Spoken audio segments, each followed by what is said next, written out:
The first obstacle was the language. You understand, um, every time we want to say something, we meant to do something. We couldn't explain.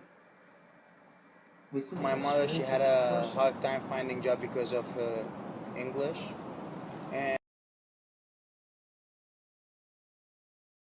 Classes in university and try to translate word by word, line by line, like sociology classes. Was a lot of language barrier that was hard at that time, and you did have to pass a TOEFL test to get to university.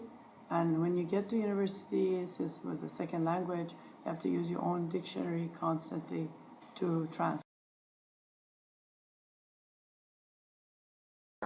My mom was fortunate enough because my grandmother was working already in America, and so my grandmother introduced her to her factory, and so my mom was, basically working at a factory.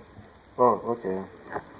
I have a hard time to find a job because of language. I have a hard time to live. We have a hard time to live. And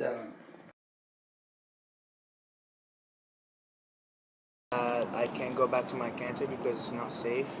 And I used to live in Egypt, so and there's no like opportunities in Egypt as America.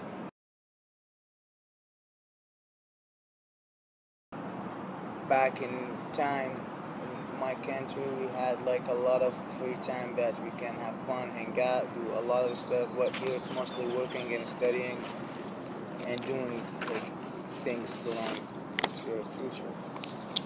the apartment was totally vacant. Nothing we had. Just a pillow and blanket.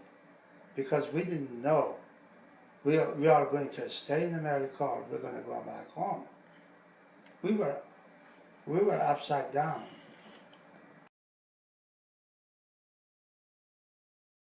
Before long, um, we were living in the apartments when I was dishwashing, and the apartment was 80 units.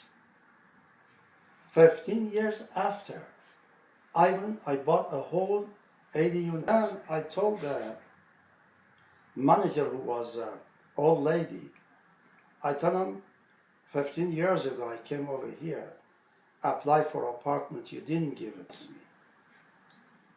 She says, then how did you buy the whole unit?